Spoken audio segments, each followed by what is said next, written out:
Good morning, class. On previous turn, we had seen about the classification of animal kingdom. Okay, हमने देखा था कि animals क्या होते हैं, what is the meaning of classification, and we had classified the kingdom Animalia into two groups. हमने kingdom Animalia को two groups में classify किया था, that is invertebrates and vertebrates. Okay, and we had seen, हमने देखा था कि invertebrates और वर्टिब्रेट्स में क्या डिफरेंसेस हैं, क्या कैरेक्टर्स हैं उनके, ये भी हमने स्टडी किया था. इनवर्टिब्रेट्स में backbone is absent and in vertebrates backbone is present. Okay, in invertebrates endoskeleton is absent, exoskeleton is present, and in vertebrates mainly endoskeleton is present. Vertebrates में मेनली क्या होता है, बोन्स का बना हुआ एंडोस्केलेटन होता है, और एक्सोस्केलेटन उनका नेल्स, हेयर, हूव्स इनके फॉर्म में प्रेजेंट होता है. ओके, सो नाउ अब किंगडम एनिमेलिया को हमने क्लासिफाई किया था इनवर्टिब्रेट्स और वर्टिब्रेट्स में. अब now students, today we will classify the group invertebrate. Okay, invertebrates को हम क्लासिफाई करेंगे. And students, invertebrate group, invertebrate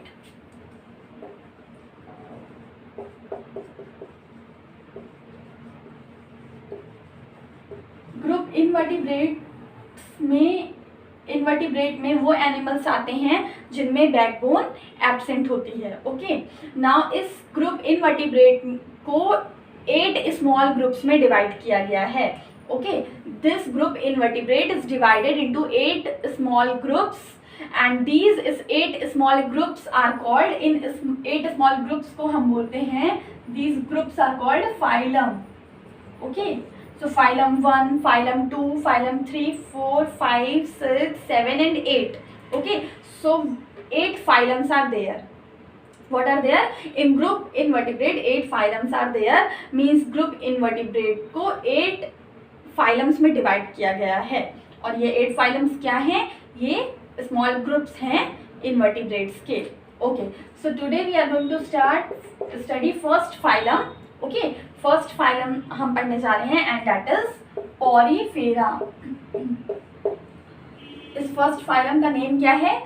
the name of the first phylum is Porifera. Okay, so now we will study the characters of this phylum Porifera. क्या क्या इसके characters हैं, ये Porifera क्या होता है? स्टूडेंट्स, ये एक ग्रुप है. Porifera is a group, it is a phylum. Okay, phylum means ये क्या है, एक ग्रुप है जिसमें कि कुछ इनवर्टिब्रेट्स एनिमल्स को रखा गया है. तो ये कौन से इनवर्टिब्रेट एनिमल्स हैं? स्टूडेंट्स, पॉरीफेरा में जो एनिमल्स आते हैं, these animals are multicellular. Okay, Porifera के सारे जितने भी एनिमल्स हैं, those all animals are multicellular, means ये they are made up of many cells. Okay, now the second, their body organisation is simple. Okay, these are the simple multicellular animals. Okay, simple multicellular animals. Now the second point, cellular level of organization is found in Porifera. Okay, students, this point, cellular level of organization is present. This point is not given in your book, but it is a very important point. Okay, so let's study. Let's understand इसकी meaning क्या है. Okay, what is the meaning of cellular level of organization? Students, आप पढ़ चुके हैं chapter first में. I told you that cells होते हैं, सेल्स ज्वाइन होके टिश्यू फॉर्म करते हैं, टिश्यू ज्वाइन होके ऑर्गन, ऑर्गन ज्वाइन होके organ system, and different organ systems join होके फॉर्म करते हैं एक ऑर्गेनिज्म. ओके, तो स्टूडेंट्स, पॉरीफेरा में जो cells, every living organism you know that it is made up of cell. Okay, हर लिविंग ऑर्गेनिज्म सेल का बना होता है, बट जो पॉरीफेरा की सेल्स हैं ये सेपरेटली वर्क करती हैं. Okay, separate cell, different cells हैं जो कि अलग अलग अपना काम करती हैं. इन पॉरीफेरा एनिमल्स में, इन पॉरीफेरंस में, ये जो पॉरीफेरा के एनिमल्स हैं, इनमें सेल्स ने ज्वाइन होके टिश्यू का फॉर्मेशन नहीं किया है. ओके, मतलब सेल लेवल पे ही सबसे पहले होता है cell, then tissue, then organ, then organ system and then organism. Okay, तो अभी यहाँ पे जो ऑर्गेनाइजेशन है इनकी बॉडी का, मतलब कैसे इनकी बॉडी ऑर्गेनाइज्ड है, कैसे बनी हुई है, तो अभी वो सेल्स की ही बनी हुई है। सेल्स की तो सारे एनिमल्स बने होते हैं, बट उस हायर एनिमल्स में सेल्स में ये सब टिश्यू, ऑर्गन सिस्टम्स भी प्रेजेंट होते हैं। बट यहाँ पे पॉरीफेरा में केवल सेल्स प्रेजेंट हैं। सेल्स ने ज्वाइन होके अभी किसी टिश्यू जैसे स्ट्रक्चर का फॉर्मेशन नहीं किया है। Okay, so cells are present, ये ज्वाइन नहीं हुई हैं, इन्होंने ग्रुप होके, what is tissue? Tissue is a group of similar cells ना। ओके, तो यहाँ पे सेल्स ने ग्रुपिंग करके, ग्रुप होके, ज्वाइन होके टिश्यू का फॉर्मेशन नहीं किया है। हर सेल अपना अपना अलग अलग वर्क परफॉर्म कर रही है। Okay, so it is called, that's why we say that कौन सा किस लेवल का ऑर्गेनाइजेशन होता है पॉरीफेरम्स में, so we will say that cellular level. Okay, cellular level का ऑर्गेनाइजेशन है, मीन्स सेल्स प्रेजेंट है, टिश्यू का फॉर्मेशन नहीं हुआ है। Okay, now students, the next thing that इनकी हैबिटेट क्या है? Habitat means the place where they live, कहाँ रहते हैं? तो these are the animals who live in water. Okay, they live in water means their habitat is aquatic habitat. क्या है इनकी हैबिटेट? Aquatic habitat. और एक्वेटिक हैबिटेट में भी in class 6 you have studied that aquatic habitat is of 2 type, marine and fresh water. Marine means salty water की habitat, means वो aquatic habitat जिसमें salty water present हो, and fresh water means जहाँ पे fresh water like river, lakes, ponds are the fresh water aquatic habitat. And marine में क्या आ जाएगा आपका? Sea, ocean. Okay, so they live in, they all the porifera animals live in water. Okay, so their habitat is aquatic. But in aquatic habitat most of the poriferan animals, okay, ज़्यादातर जो पॉरीफेरन हैं mostly their habitat is marine, mostly marine. Okay, means generally ये जो पॉरीफेरन्स हैं ये marine यानी salty water में present होते हैं, मीन्स ओशंस में, सी वाटर में पाए जाते हैं, ये फार्म प्रेजेंट होते हैं। Okay, and some in fresh water also. Okay, some in fresh water, बहुत रेयर ही हैं, कुछ हैं जो कि फ्रेश वाटर में प्रेजेंट होते हैं। These are exceptions. Okay, exception क्या होता है? जैसे मोस्टली अगर कोई भी चीज़ ज़्यादा चीज़ें एक जैसी हों और उनमें से कोई एक चीज़ डिफरेंट हो तो हम उस डिफरेंट वाली चीज़ को बोल देते हैं exception. Okay, so some exceptions are there, मतलब some are found in fresh water but mostly they found in salty water, marine. Okay, now the next thing and most important thing students, most important point of the character of the porifera, that their common name is sponge. Okay, they are called sponges. Their common name is sponge and that's why they are called sponges. Means ये इनकी body एकदम sponge की तरह loosely, क्योंकि tissue और organ किसी ऐसे level का फॉर्मेशन नहीं हुआ है, सेल्स लूजली अटैच्ड हैं, सो इनकी ये स्पॉन्ज की तरह होते हैं, बहुत ही soft. Okay, that's why their common name is sponge. इनका कॉमन नेम क्या है? It is their common name, they are called sponges. Okay, the next thing, the next point students, that they can not perform locomotion. Okay, means porifera cannot perform locomotion. ये जो Porifera होते हैं ये एक place से दूसरे place पे move नहीं करते हैं। Okay, they do not perform locomotion. ये अपने जहाँ पे भी ये प्रेजेंट होंगे, सपोज ये प्रेजेंट है यहाँ पे, तो ये अपने सबस्ट्रेटम से क्या होते हैं? अटैच्ड होते हैं। जिस भी सबस्ट्रेट पे ये प्रेजेंट है उससे ये अटैच्ड होते हैं, ये मूव नहीं करते हैं एक प्लेस से दूसरे प्लेस तक। Okay, now students, why they got their name Porifera? इनका नेम पॉरीफेरा क्यों है? Because, okay, I am writing the 6th point here. Okay, क्यों इनका नाम पॉरीफेरा है? बिकॉज इनके पूरी बॉडी पे, okay, on their overall body surface the pores are present. क्या होते हैं? Pores are present on their whole body. Okay, इनकी पूरी बॉडी पे स्मॉल स्मॉल पोर्स पाए जाते हैं, प्रेजेंट होते हैं, due to which their name, they got their name Porifera, means pores are present. Okay, so students, pores present होते हैं, तो थोड़ा सा हम पोर्स के बारे में देख लेते हैं कि कितने तरह के पोर्स होते हैं इनकी बॉडी में और क्या हैं। So suppose this is a sponge, okay, ये एक स्पॉन्ज का एग्जाम्पल है एंड इसके एग्जाम्पल्स भी देख लेंगे हम। इस पॉलीफेरा में कौन कौन से एनिमल्स होते हैं, क्या नेम्स हैं उनके। For example Sycon, okay, Sycon is a poriferan animal, okay, it is a poriferan invertebrate. तो साइकॉन इसका एक एग्जाम्पल है और ये मैंने साइकॉन का डायग्राम बनाया हुआ है। तो स्टूडेंट्स, इनकी पूरी बॉडी पे, बॉडी के सरफेस पे स्मॉल स्मॉल पोर्स होते हैं, ओके, स्मॉल स्मॉल पोर्स होते हैं और इन्हीं पोर्स के थ्रू वाटर इनकी बॉडी के अंदर जाता है। So these small pores are called, इन सारे पोर्स को जो कि इनकी बॉडी के चारों ओर प्रेजेंट होते हैं, these pores are called ostia. क्या बोलते हैं इनको, ऑस्टिया। और इनकी बॉडी के टॉप पे, यहाँ पे एक big pore is found, there is a big pore on the top of the body, that is, this pore is called osculum, this pore is called osculum, okay. So two types of pores are found, that this is ostia, that is ostia and osculum, okay। ostia के through water इनकी body के अंदर जाता है, यहाँ से water इनकी body के अंदर आता है और फिर ऑस्कुलम के थ्रू इनकी बॉडी के बाहर जाता है, मूव करता है, okay. So students, this was all about the Porifera, these are the characters of Porifera. There are many more examples, Sycon, okay, Euplectella, there are many more sponges, many more poriferan animals are present, okay।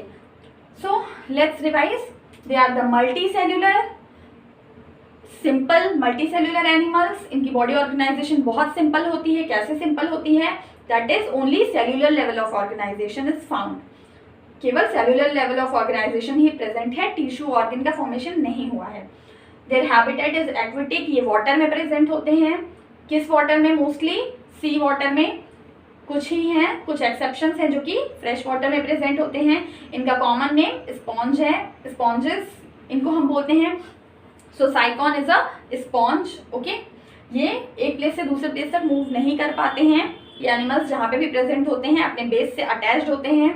इनका नाम Porifera क्यों है, क्योंकि इनकी पूरी body पे pores present होते हैं और ये पोर्स टू टाइप के होते हैं। द वन इज ऑस्टिया, जो कि पूरे बॉडी सरफेस पे होते हैं, इनके थ्रू वाटर इनकी बॉडी के अंदर जाता है, and at the top of the body there is a large pore that is called osculum, जिसके थ्रू वाटर इनकी बॉडी के आउटसाइड आता है, okay. So students, this was all about Porifera and example is Sycon, okay, Euplectella. Now we are going to start second phylum, that is Coelenterata, okay, Coelenterata, or they are also called, their name is Cnidaria, okay। So this phylum, इस phylum के two names हैं, it has two names, Coelenterata, they are also called Coelenterata and they are also known as Cnidaria, phylum Cnidaria, okay। So let's start, students। They are also simple multi cellular animals, okay. Simple है इनकी body भी, many sales से बनी हुई है, so multicellular. Now tissue level of organisation is present, okay, is present. So इनमें कौन से लेवल ऑफ ऑर्गेनाइजेशन प्रेजेंट है स्टूडेंट्स, इन सीलेंट्रेट्स एनिमल्स में टिश्यू लेवल का ऑर्गेनाइजेशन प्रेजेंट होता है। मींस इनकी बॉडी में जो सेल्स हैं वो लूजली अटैच नहीं हैं, डिस्पाइट दैट सेल्स ने क्या किया है, ग्रुपिंग करके ग्रुप होके ज्वाइन होके टिश्यू का फॉर्मेशन कर दिया है इनकी बॉडी में, ओके। तो इनकी बॉडी में tissue is found, tissue is present, that's why organ is not found, okay. अभी भी इनकी बॉडी में किसी ऑर्गन का फॉर्मेशन नहीं हुआ है। ये जो पॉलीफेरा सीलेंट्रेटा हैं, ये बहुत अर्लियर एनिमल्स हैं, ओके, जो बहुत सबसे पहले डेवलप हुए थे। बैक्टीरिया, उसके बाद अमीबा, इसके बाद पॉलीफेरा डेवलप हुए थे, फिर सीलेंट्रेटा हुए थे, और इस तरह स्लोली डेवलप होते होते फॉर्मेशन हुआ था ह्यूमन बींग्स का और हायर एनिमल कॉम्प्लेक्स जो भी आप देखते हैं बड़े बड़े एनिमल्स उनका। तो क्योंकि ये सबसे पहले अर्थ पे पाए जाते थे, मीन्स स्टार्टिंग में अर्थ पे इस तरह के एनिमल्स पाए जाते थे, दैट्स वाई ये बहुत सिंपल थे। ओके, पहले पहले यही डेवलप हुए थे अर्थ पे, तो इनमें अभी ऑर्गन्स का फॉर्मेशन नहीं हो पाया था, इनमें टिश्यू ही प्रेजेंट था। Okay, so we say that tissue level of organisation is found. Okay, the third is that अब टिश्यू बन गया है स्टूडेंट्स, तो लेयर भी, बॉडी में लेयर भी प्रेजेंट होंगी। ओके, तो इनकी बॉडी में 2 layers are present, 2 layers are found in body. और क्योंकि टिश्यू का फॉर्मेशन हुआ है तो लेयर होंगी बॉडी की, मीन्स सेल्स ने ज्वाइन होकर लेयर्स बनाई है। सो 2 layers are found, the outer layer of the body. Okay, इनकी बॉडी की जो आउटर मोस्ट लेयर होती है दैट इज कॉल्ड एक्टोडर्म, उसको हम क्या बोलते हैं, ectoderm. Ecto means outside and the inner layer is called endoderm. Okay, derm means skin and the ecto means outside and the endo means inside. So inner layer is endoderm and outer layer is called ectoderm. 2 layers are found in their body, and because 2 layers are found, that's why they are called diploblastic. These animals are called diploblastic. Okay, diplo means 2 and blast means layers. So 2 layers are found, that's why diploblastic. Now you must be thinking that ma'am Porifera कैसे थे, उनमें वो diploblastic थे कि कैसे थे? बेटा उनमें तो टिश्यू का फॉर्मेशन हुआ ही नहीं था ना। ओके, कोई लेयर की फॉर्मेशन हुआ ही नहीं था पॉरीफेरा में, so we will not use the word diploblastic or any blastic word for them. Okay, क्योंकि उनमें कोई टिश्यू नहीं है तो लेयर्स का फॉर्मेशन नहीं हुआ है, सो हम कोई डिप्लोब्लास्टिक वर्ड यूज नहीं करेंगे उनके लिए, उनमें कोई लेयर्स का फॉर्मेशन नहीं हुआ है। बट इनमें 2 लेयर्स हैं, टिश्यू है, 2 लेयर्स हैं, so diploblastic. Okay, now the next is they are also aquatic. Okay, they are also present in water, mostly marine, some are fresh water also, some are found in fresh water also. Okay, कुछ fresh water में भी present होते हैं और mostly क्या होते हैं, marine means sea water में, ओशन वाटर में प्रेजेंट होते हैं। Okay, some can locomote. Okay, कुछ लोकोमोट कर सकते हैं and some can not, means कुछ जो सिलेंट्रेट्स हैं उनमें कुछ एक प्लेस से दूसरे प्लेस तक मूव कर सकते हैं और कुछ जो है नहीं कर सकते हैं। कौन से ऐसे हैं जो मूव कर सकते हैं? The example who can locomote is hydra. Okay, hydra is a coelenterate which can move from one place to another place, and some cannot. कौन नहीं move कर सकते हैं? Corals. Okay, corals are the coelentrates which cannot move from one place to another place. One more example is sea anemone. Okay, sea anemone. Okay, so students, now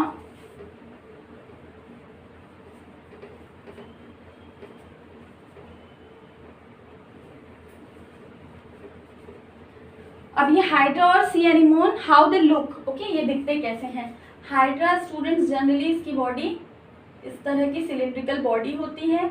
okay, and यहाँ mouth पे बहुत सारे ऐसे hanging structures होते हैं। Okay, इनके body के top part पे मीन्स माउथ के पास बहुत सारे ऐसे structures, long long thread like structures hang करते रहते हैं। Okay, so this is the diagram of hydra and C anemone, जो कि लोकोमोट नहीं कर सकता है। वो कैसा दिखता है? ये भी इस तरह से सिलिंड्रिकल बॉडी होती है और यहाँ से इसके माउथ के सराउंडिंग में चारों तरफ ये हैंगिंग स्ट्रक्चर्स, जो कि हैंग करते रहते हैं, थ्रेड लाइक स्ट्रक्चर्स, वो प्रेजेंट होते हैं। Okay, so it is the hydra, image of hydra, and it is C anemone. So students, ये स्ट्रक्चर्स, ये थ्रेड लाइक हैंगिंग स्ट्रक्चर्स जो कि हैंग कर रहे हैं नीचे, इनको हम बोलते हैं दीज, ये जो हैंगिंग स्ट्रक्चर्स हैं, these hanging structures are called tentacles. Okay, what they are called? Tentacles. Okay, तो सीलेंट्रेट्स में इनके बॉडी के टॉप पोर्शन पे, माउथ के पास कुछ structures, long long thread like structures hang करते रहते हैं. In jellyfish also, okay, in jellyfish also, jellyfish is the also example of Coelenterata. Okay, so jellyfish में भी ऐसे स्ट्रक्चर्स हैंग करते रहते हैं और इन सारे हैंगिंग स्ट्रक्चर्स को हम बोलते हैं tentacles. Okay, so the sixth point after fifth, I am writing sixth here. Tentacles are found, tentacles are found और प्रेजेंट इन सीलेंट्रेट्स. ओके, इनमें टेंटिकल्स प्रेजेंट होते हैं. और स्टूडेंट्स, इन टेंटिकल्स के ऊपर, इन टेंटिकल्स के ऊपर कुछ सेल्स होती हैं इनकी बॉडी में. Okay, there are some cells found on these tentacles and these cells, इन सेल्स का नाम क्या होता है? Stinging cells, stinging cells. Okay, now these stinging cells in tentacles पे, ये जो स्टिंगिंग सेल्स हैं इनकी हेल्प से ये क्या करते हैं? ये अपना फूड, मतलब अगर इनको किसी प्रे को कैप्चर करना होता है तो ये क्या करते हैं? स्टिंगिंग हेल्प के थ्रू उनकी बॉडी में पियर्स कर देते हैं. ओके, स्टिंग कर देते हैं उनकी बॉडी में, ड्यू टू विच उनकी बॉडी में, उन स्मॉल एनिमल्स की बॉडी में पॉइजन चला जाता है and they die and that is their food. Okay, और तब ये उनको क्या करते हैं? ईट कर लेते हैं, खा लेते हैं. So these are the stinging cells जो कि स्टिंग करती हैं, स्टिंग करके स्मॉल एनिमल्स, दूसरे एनिमल्स को किल करके इनको फूड प्रोवाइड करती हैं. ओके, या फिर अगर इनको कोई किल करने आता है तो they for their protection they use stinging cells. Okay, तो ये क्या है? Stinging cells poison injecting cells हैं जो कि दूसरे एनिमल की बॉडी में पॉइजन इंजेक्ट कर देती हैं. ये एक स्टिंग के थ्रू, स्टिंग ये दूसरे एनिमल की बॉडी में इंजेक्ट करते हैं और पॉइजन चली जाती है. Okay, so in stinging tentacles are present with stinging cells. Okay, and means stinging cells present है इन टेंटिकल्स पे. Now students, there is one more word for stinging cells. इन स्टिंगिंग सेल्स को एक और वर्ड है इनके लिए, cnidoblast. Okay, stinging cells are also called nidoblast, and because they are called nidoblast, that's why this phylum is called Cnidaria. Okay, मैंने आपको स्टार्टिंग में बताया था that this phylum is called Coelenterata. इस phylum का नाम Coelenterata भी है और Cnidaria. तो why they are called Cnidaria? Because of these nidoblast, means because of these stinging cells. ठीक है, तो ये नीडोब्लास्ट क्या है? इन्हीं स्टिंगिंग सेल्स को बायोलॉजिकल लैंग्वेज में cnidoblast, and because of this nidoblast they are called Cnidaria. Okay, so students, their example is hydra, sea anemone, corals, jellyfish. Okay, jellyfish also can move, can locomote from one place to another place. So they are the simple multicellular tissue level of organization, two layers, ectoderm and endoderm present. That's why called diploblastic, means two layers in body. Aquatic, live in water, mostly found in sea water, some are in fresh water, some can locomote, some cannot. Examples are these, and some hanging structures are found on their body, tentacles. On these tentacles, some stinging poisonous cells called nidoblast, and because of nidoblast they got their name Cnidaria. So students, this was all about phylum Porifera and Coelenterata. Now on next turn we will take up the next phylum. Thank you.